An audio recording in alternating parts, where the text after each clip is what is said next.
Good morning for all students. आज हम class 12 के तीसरा एक्सरसाइज आव्यूह मैट्रिक्स के बारे में पढ़ेंगे। इससे पहले हम लोग प्रतिलोम त्रिकोणमिति फलन पढ़ चुके हैं। आइए आव्यूह में पढ़ने के लिए सबसे पहले हम आव्यूह शब्द का बारे में जानेंगे, उसके बाद इसकी परिभाषा। तो आव्यूह शब्द का प्रयोग सर्वप्रथम सन 1850 ईस्वी में ब्रिटिश गणितज्ञ जे सिल्वेस्टर तथा इसका सिद्धांत 1858 ईस्वी में आर्थर केले ने प्रतिपादित किया। तेरह की जैसे मान लिया जाता है कि आव्यूह शब्द ये कहाँ से आया, इसने किसका इसका ये क्या प्रतिपालन किया, इसका सिद्धांत क्या है, इन लोगों ने दिया। लेकिन इसके बाद हम लोग चलते हैं कि आव्यूह कहते किसको है, आव्यूह की परिभाषा। तो यहाँ पे हम परिभाषा लिखेंगे, इसका डिफिनेशन लिखेंगे, परिभाषा। तो देखिए आव्यूह की परिभाषा अगर समझ लीजिए तो ऐसे ही एक आयताकार सारणी से लिया गया है, एक आयताकार ही है। तो इसकी अगर हम परिभाषा में ले तो इसकी परिभाषा में एकदम सिंपल में हम लोग लिखेंगे mn संख्याओं के mn संख्याओं के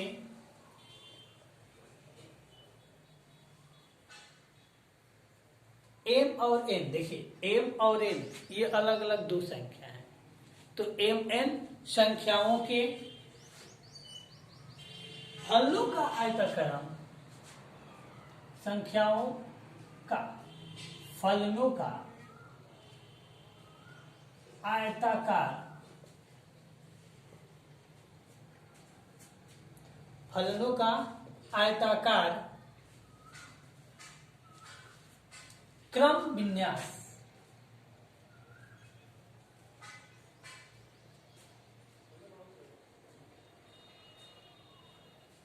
देखिए mn संख्याओं का फलनों का mn संख्याओं का फलनों का आयताकार क्रम विन्यास जिसमें m क्षैतिज, जिसमें m क्षैतिज एवं n ऊर्ध्वाधर रेखाएं हैं, जिसमें m क्षैतिज एवं n ऊर्ध्वाधर रेखाएं हैं,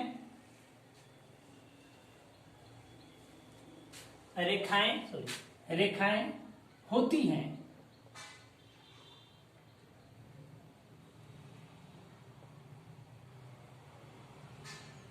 होती हैं तो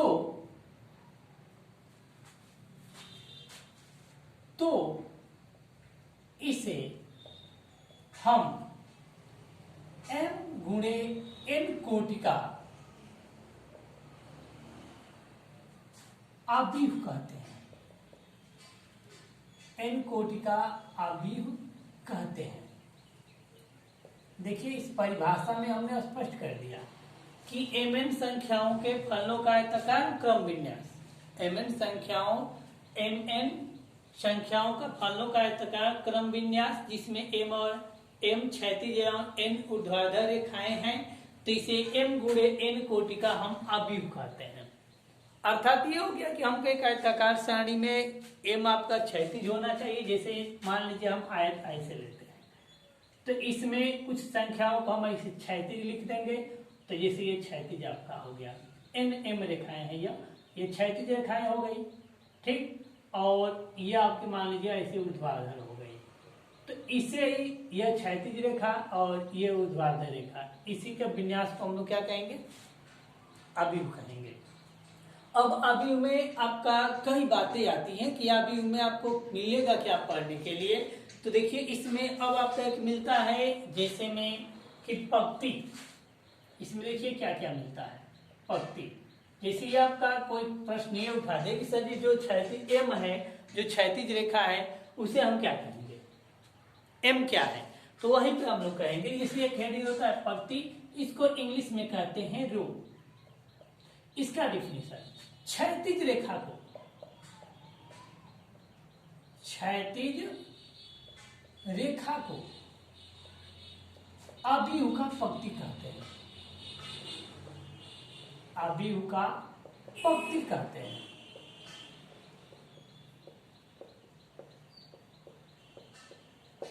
इसे हम कितने लोग कैपिटल आर से ही प्रदर्शित कर देते हैं। अब पंक्ति के बाद से आता है स्तंभ। इसको इंग्लिश में कॉलम। देखिए ऊर्ध्वाधर रेखा को अभियुका स्तंभ कहते हैं।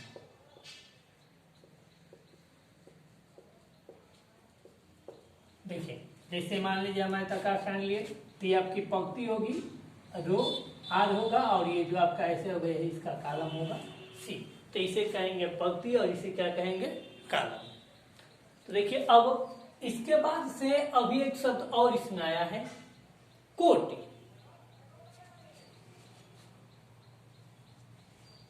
क्या है वो, कोटि। तो कोटि की बात करेंगे तो कोटि में एकदम सीधा है हम पढ़ना कि पंक्ति तथा स्तंभ को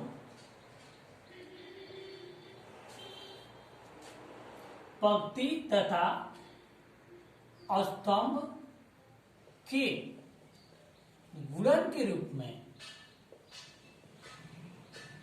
गुणन के रूप में व्यक्त करना, गुणन के रूप में व्यक्त कर देना अभियुका कोटि कहलाता है। अभियुका कोटि कहलाता है।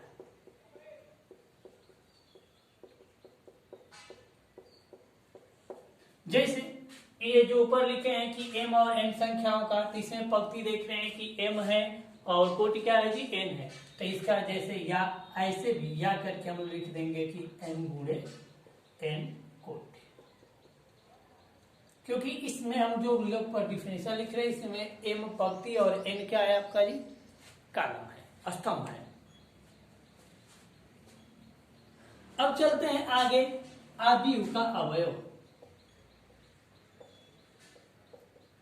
अभियुका अवयव, एलिमेंट्स ऑफ मैट्रिक्स। अभियुका अवयव, एलिमेंट्स ऑफ मैट्रिक्स। जैसे अवयव का मतलब ये कहेंगे कि आखिर में अवयव बना है तो उसमें कुछ न कुछ संख्याएं होंगी, तो इसी को हम लोग यहाँ पे अभियुक्त जब एलिमेंट्स ऑफ मैट्रिक्स की बात करेंगे तो इसमें हम सीधा से ले लेंगे कि अभियुक्त जिन संख्याओं, अभियुक्त जिन संख्याओं के, देखिए अभियुक्त जिन संख्याओं के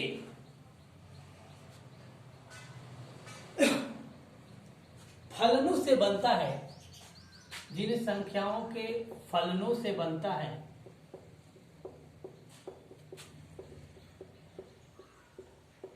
उसे अभियुका एलिमेंट कहते हैं। उसे अभियुका एलिमेंट या अभियुका अवयव कहते हैं।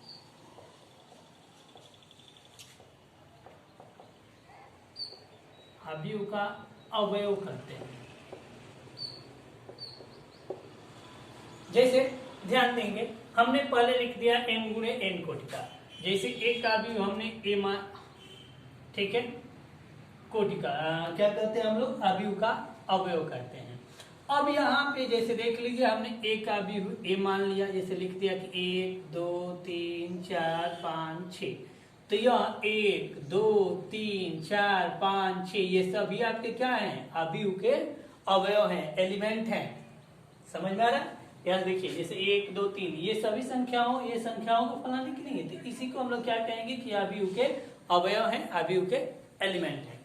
अब चलिए अभियुक्त का अवयव के बाद से इसमें थोड़ी सी बात आती है, इसको नोट में हमेशा याद रखेंगे, नोट के रूप में याद रखेंगे कि अभियुक्त को हमेशा, अभियुक्त को हमेशा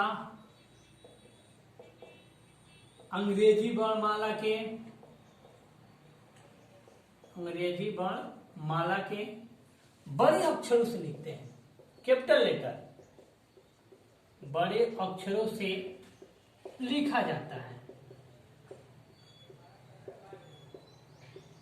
एवं अवयव एवं इसे देखिए बड़ा ब्रैकेट या कितने लोग ऐसे तथा इसके अवयव को ऐसे लिखेंगे एवं इसके अवयव को बड़ा ब्रैकेट या छोटा ब्रैकेट में व्यवस्थित करते हैं, में व्यवस्थित करते हैं। चलिए यहां से हमने ये लिख लिया नोट में कि अभी को हम लोग प्रदर्शित किसे करेंगे, तो हमेशा इसको कैपिटल के से लिए, कैपिटल मतलब के ही नहीं, हम लोग अंग्रेजी वर्णमाला के कैपिटल शब्दों से अक्षरों से लिखेंगे। एवं एक बात ध्यान रखेंगे, जब भी अवयव की बात, किसी भी अवयव की बात होगी तो या तो हम बड़ा ब्रैकेट करेंगे या ऐसे कोष्ठ बना देंगे। अगर ऐसे खाली स्थान छोड़ दिए, अगर बाई द वे हमने ये जो ब्रैकेट किया है इसको हम ऐसे कर दे तो ये आपका अवयव नहीं होगा, ये अगला चैप्टर आपका मिलता है डिटरमाइंड सारिक हो जाएगा। तो इसलिए इसको हम हमेशा इस बात को याद रखेंगे। अब इसके बाद हम लोग का एक बात चलता है कि अवयव का कोट के बारे में पढ़ ही लिए, अब क्रम के बारे में पढ़ लेंगे। अब इसमें एक बात नोट में और याद रखेंगे, पहला कि अवयव में अवयवों की जो संख्या होती है, अवयव में अवयवों की संख्या बराबर m पंक्ति गुणे स्तंभ, पंक्ति गुणे क्या दी स्तंभ। यानी कि इसमें जो कोई पूछ दे कि अवयव में कितने अवयव हैं, तो हम लोग काउंट नहीं करेंगे, हम लोग डायरेक्ट क्या कर देंगे, पंक्ति और स्तंभ यानी कि जो कोटि है उनका गुणनफल निकाल देंगे। यहाँ तक गुणा के रूप में बस व्यक्त कर दिए कोटि में, लेकिन यहाँ पे अवयवों की संख्या में हम पंक्ति और स्तंभ का इनका जो गुणनफल आएगा वही क्या होगी, अवयवों की संख्या होगी। तो ये रहा है आपका अवयव के बारे में। अब जब इतना तक पढ़ लिए तो कह दिए कि जब यह अवयव है तो इसका कुछ ना कुछ तो और अंग होंगे। तो यहाँ पे अब अगला हेडिंग जो हम लोगों का होगा यह होगा कि अवयव के प्रकार, काइंड्स ऑफ मैट्रिक्स या टाइप्स ऑफ मैट्रिक्स। तो देखिए अवयवों के प्रकार में आपके कई चीज मिलते हैं, कई रूप इसके मिलेंगे। हम एक एक को हेडिंग के साथ आपको बताते चल रहे हैं। जैसे देखिए इसमें सबसे पहले आपको आएगा क्षैतिज अवयव। यहाँ पे आप लिख लेंगे पहले कि अवयव के प्रकार, टाइप ऑफ मैट्रिक्स। तो देखिए अवयव के प्रकार में पहला आपका आता है कि क्षैतिज अवयव, क्षैतिज अवयव, हॉरिजॉन्टल मैट्रिक्स। तो देखिए क्षैतिज अवयव का इसका डिफिनेशन क्या लेंगे। जब यह आयताकार सारिक में लिखा गया है तो क्षैतिज का मतलब कि एकदम ऐसे होगा। तो जब एकदम क्षैतिज में ऐसे होगा, जैसे आयताकार ऐसे लिए हैं, ये ऐसे होना चाहिए, अर्थात ये भाग आपका कम होना चाहिए। तो इसमें हम लोग सीधा देख सकते हैं फिगर से कि ऐसा अवयव जिसमें पंक्ति की संख्या, जिसमें रो की संख्या आपके कॉलम से क्या हो, कम हो। ऐसा अवयव जिसमें रो की संख्या कॉलम से कम हो, इसे हम क्या कहेंगे, क्षैतिज अवयव कहेंगे। तो एकदम सिंपल में इसका डिफिनेशन यहाँ पे नोटेशन का मामला से देख सकते हैं कि ऐसा अवयव जिसमें पंक्तियों की संख्या कॉलम स्तंभों की संख्या से कम हो उसे हम क्षैतिज अवयव कहते हैं। जैसे एग्जाम्पल के रूप में आप ले सकते हैं, जैसे एक अवयव हमने ए ले लिया, 1 2 3 4 5 6 7 8। तो देखिए यहाँ पे 7 7 कई, इसमें पहले हम पंक्ति काउंट करेंगे तो जो 1 2 आपकी पंक्ति मिल गई। और जब कॉलम ऊर्ध्वाधर की बात करेंगे तो 1 2 3 4, ये 4 हो गया। यहाँ से देखिए पंक्ति की संख्या 2 है और स्तंभ की संख्या 4 है। तो यहाँ पे देख रहे हैं कि पंक्ति जो है स्तंभ से कम है, तो इसे क्या कहेंगे हम लोग, क्षैतिज अवयव। अब क्षैतिज अवयव के बाद से दूसरा आपका आता है ऊर्ध्वाधर अवयव।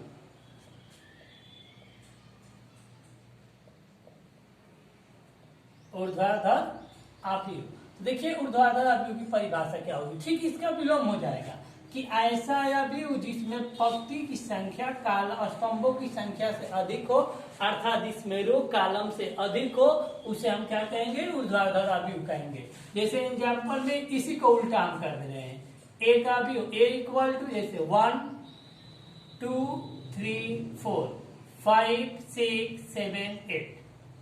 तो इसे हम क्या कहेंगे, ऊर्ध्वाधर अवयव। इसका ऑर्डर करेंगे तो देखेंगे कि 2 गुणे 4, 4 गुणे 2 हो गया। अब ऊर्ध्वाधर के बाद से इसमें आप तीसरा एक और आता है कि आयताकार अवयव। आयताकार अवयव, तो आयत की परिभाषा तो हम लोग पहले से ही जानते हैं कि जिस लंबाई और चौड़ाई उपस्थित तो उसे आयत कहते हैं, अर्थात ये दोनों आपका बराबर नहीं होते हैं। तो यहाँ पे हम दिखा सकते हैं कि ऐसा अवयव जिसमें पंक्ति और स्तंभों की संख्या इक्वल नहीं है, तो ऐसा अवयव जिसमें पंक्तियों की संख्या और स्तंभों की संख्या बराबर न हो उसे क्या कहेंगे, आयताकार अवयव कहेंगे। जैसे एग्जाम्पल में हम लेते हैं, जैसे आपको ये भी एक आयताकार अवयव हो गया, ये भी आयताकार अवयव हो गया, दोनों आप लिख सकते हैं। इन दोनों में से आप कोई भी ले सकते हैं। आपका क्षैतिज अवयव भी एक आयताकार अवयव है, ऊर्ध्वाधर अवयव भी एक प्रकार का आयताकार अवयव है। नहीं होती यहाँ पे देख लीजिए, ऐसे 1 A B C D E F यही ले लीजिए। तो देखिए इसमें आपका पंक्ति हो गया 1 2, कॉलम हो गया 1 2 3, क्योंकि इसका ऑर्डर 2 गुणे 3 है, तो इसे कहेंगे कि आयताकार अवयव है। ये भी आप लिख सकते हैं, ये भी लिख सकते हैं। अब आयताकार अवयव के बाद से चौथा आपका आता है वर्ग अवयव। वर्ग अवयव, देखिए वर्ग का मतलब जैसे पहले पढ़ चुके हैं हम लोग, ऐसे डिफिनेशन के वर्ग की चारों भुजाएं इक्वल होती हैं। तो यहाँ पर भी हम देख सकते हैं कि इसमें भुजा की बात नहीं करेंगे, यहाँ पे हम लोग रो और कॉलम की जिक्र करेंगे। अगर R बराबर C, इसका मतलब ये होगा कि पंक्ति और कॉलम की संख्या अगर आपस में बराबर हो जाए तो इसे हम वर्ग अवयव कहेंगे। जैसे इसका एग्जाम्पल हम ले लेते हैं, देखिए जैसे एक अवयव A equal to A B C D, तो यहाँ पे देखते हैं इसका आगे देखिए पंक्ति 1 2, 2 पंक्ति है और 2 क्या है, कॉलम भी है, 2 गुणे 2 की आपका वर्ग अवयव हुआ। ऐसे और एग्जाम्पल ले सकते हैं, जैसे कौवा अवयव B इक्वल टू, जैसे हम लिख दिया कि 1 2 3 4, 3 ही पे लीजिए, 5 6 7 8 9 5। तो देखिए इसका ऑर्डर लेते हैं तो 1 2 3, 3 पंक्ति है और 1 2 3, 3 कॉलम भी है, तो ये भी आपका क्या होगा, वर्ग अवयव होगा। अब वर्ग अवयव के बाद से आपके कई चीज चलते हैं। अब इसमें देखिए अब पांचवा आपका क्या लिखते हैं, वर्ग अवयव से पांचवा आपका जो लेते हैं, एक आपका आता है कि पंक्ति अवयव। पंक्ति अवयव, ठीक, इसलिए बहुत आसान है, इसका डिफिनेशन बताया। छवा आपका इसी तरफ से आएगा, पंक्ति के बाद से स्तंभ अवयव।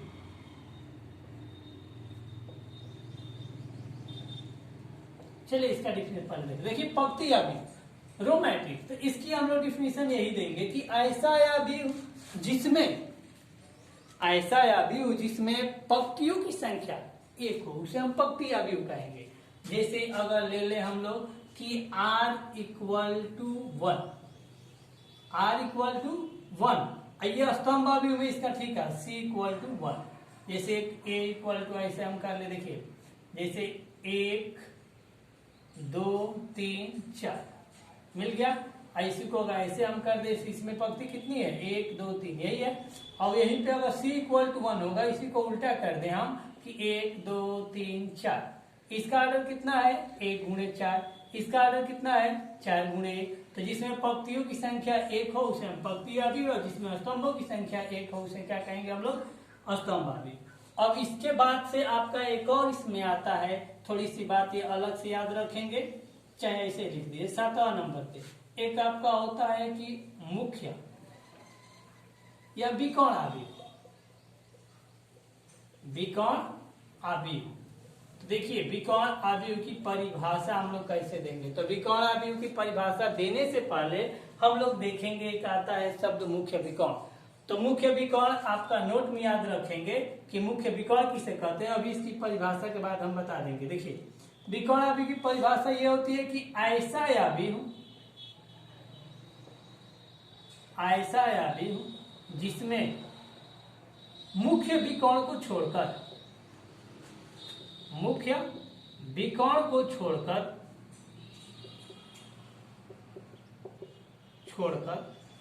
शेष सभी अवयव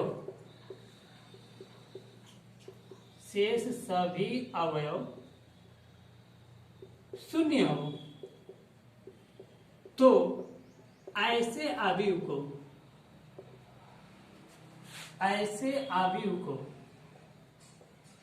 विकर्ण अवयव कहते हैं।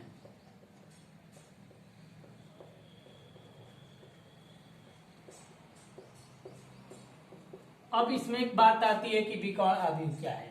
तो देखिए विकर्ण अवयव का यहाँ पे साइड में पहले आप देख लीजिए, उसके बाद इसका डेफिनेशन देखिए। जैसे कोई अवयव हमने ले लिया तो अवयव को जो अभी लिखे नोट के रूप में अभी लिखवाने वाले हैं, लेकिन इसकी जरूरत पड़ गई तो यहीं पे ले लेंगे। जैसे देखिए, जैसे A11, A12, A13, A21, A22, A23, A31, A32, A33, हमने ये तृतीय कोटि का ही लिया। इसलिए लिया क्योंकि जो आपके अवयव के जो अवयव होते हैं वह AIJ के रूप में होते हैं। अवयव के जो भी अवयव होंगे यह AIJ के रूप में होंगे, जहाँ पे I आपकी पंक्ति और J आपको कॉलम को प्रदर्शित करेगा। तो इसी रूप में देखिए, मुख्य विकर्ण के हम लोग डिफिनेशन पहले जान रहे थे कि मुख्य विकर्ण कहते किसको है। तो देखिए जैसे यहाँ पे I लिखे है ना, तो इसमें I बराबर J हो जाए। I बराबर J वाले जो भी अवयव होंगे वही आपके मुख्य विकर्ण के अवयव होंगे, अर्थात I और J का मान बराबर। देखिए जैसे में 1 1 IJ बराबर है, 2 2 IJ बराबर है, 3 3, तो यही आपका क्या होगा, मुख्य विकर्ण होगा। और जब भी मुख्य विकर्ण अवयव की बात होगी तो ये जब भी निकालेंगे वर्ग अवयव के तहत ही होगा।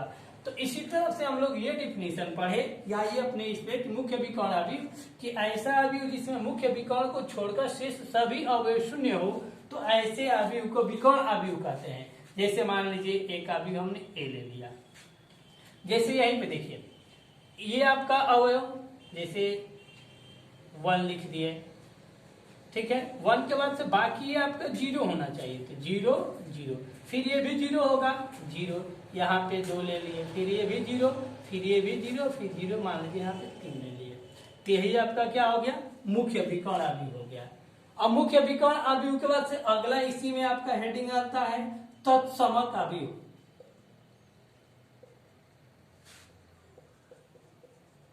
या कितने लोग इसको कहते हैं, इकाई अवयव, आइडेंटिटी मैट्रिक्स। तो इसका डिफिनेशन बहुत आसान है। देखिए कहेंगे कि ऐसा विकर्ण अवयव, ऐसा विकर्ण अवयव जिसका सारा अवयव एक हो उसे इकाई अवयव कहते हैं।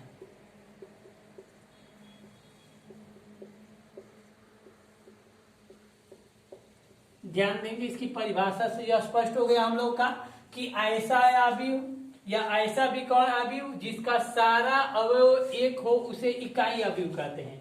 जैसे हमने ऊपर विकर्ण अवयव लिखे हैं, देखिए इसमें मुख्य ये आपका है 1 2 3, तो ये जो सारा अवयव है जैसे 2 3 है, ये 2 3 छोड़कर बस एक एक हो जाए। जैसे इसका एग्जाम्पल आप ले लीजिए उदाहरण के रूप में कि एक अवयव A = 1 0 0 0 1 0 0 0 1, इसका ऑर्डर तो लिख ही लेंगे हम लोग 3 × 3। तो इसे हम क्या कहेंगे, इकाई अवयव, आइडेंटिटी मैट्रिक्स या तत्समक अवयव।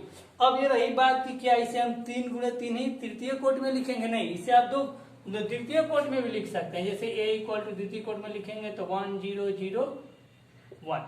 तो देखिए ध्यान देंगे कितने लोग इसको I1, कितने लोग इसको I3, इसको I2 के नाम से भी जानते हैं।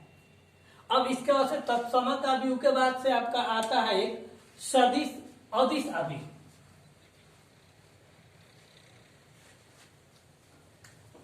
अदिश अवयव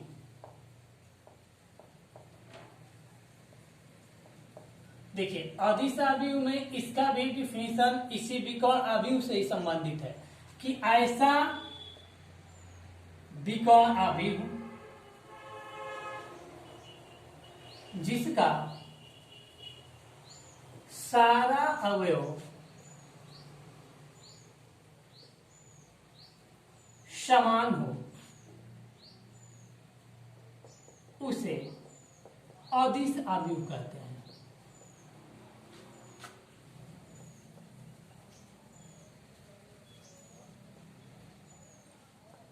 देखिए क्या लिखे परिभाषा हम लोग कि ऐसा विकर्ण अभियु, सॉरी ऐसा विकर्ण यहाँ पे डाल लीजिएगा अभियु है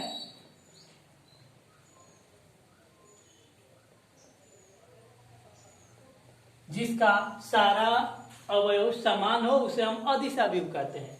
जैसे आप यह आइडेंटिटी अभियु को तत्समय का अभियु को भी हम लोग अदिश अभियु कह सकते हैं, क्योंकि इसके भी मुख्य विकर्ण का सारा अवयव क्या है, इक्वल है। तो यहीं पे देखिए जैसे एग्जाम्पल में हम लोग ले लेंगे, जैसे कर दे के 0 0 0 के 0 0 0 के, तो ये आपका क्या है, अदिश अभियु है। इसका समान लीजिए एक और अभियु बी इक्वल टू कुछ भी हम लिख दे, जैसे 5 0 0 0 5 0 0 0 5, तो ये आपके क्या होगा, अदिश अभियु होगा। तो यही पे अगर ये देखिए, अगर ये सभी यहाँ देखिए विकर्ण अभियु है, ये मुख्य विकर्ण के सारे अवयव आपका अलग अलग है। इस तरफ से अगर हम तत्समय का अभियु में ले लें तो एक हो जा रहा है, अदिश के लिए ले लें तो ये आपका क्या होगा, समान हो जाएगा। इस तरफ से आपका तत्समय का अभियु भी विकर्ण अभियु है, अदिश अभियु भी एक प्रकार का क्या है, विकर्ण अभियु है। इसके बाद इसमें हम लोग चलते हैं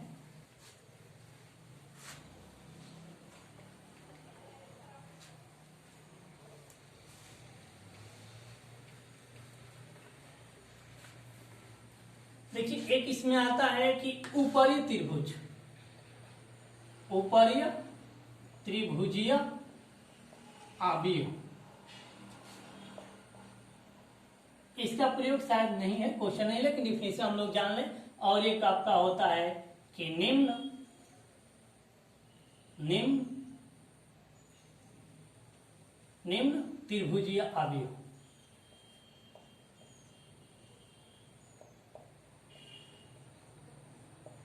देखिए दोनों का डिफिनेशन यहीं पर से बता दे रहे हैं। जैसे हम लोग मुख्य विकर्ण अभियु लिखे थे ना, तो इसी तरफ से ऐसा अभियु ऊपरी त्रिभुज होगा, ऐसा अभियु जिसमें मुख्य विकर्ण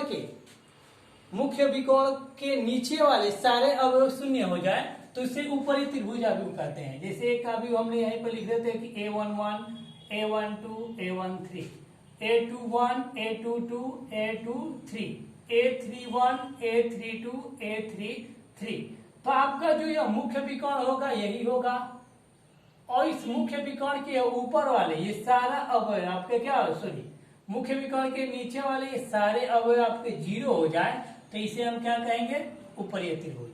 और यहीं पे आपका निम्न त्रिभुज में होगा कि मुख्य विकर्ण के ऊपर वाले, जैसे इसका एग्जाम्पल देख लीजिए, जैसे वही अभियु ले रहे हैं जो आपके सामने लिखे हैं A11 A12, चाहे अंक में ले लीजिए, ये देखिए 1 2 3 4 5 6 7 8 9, इसको ले लें। तो जब हम निम्न त्रिभुज अभियु की परिभाषा देंगे, देखिए इसमें आपका क्या होगा, ये मुख्य विकर्ण है, मुख्य विकर्ण को छोड़कर सारा ये भी आपका 0 हो जाएगा, ये भी आपका क्या हो जाएगा, 0 हो जाएगा।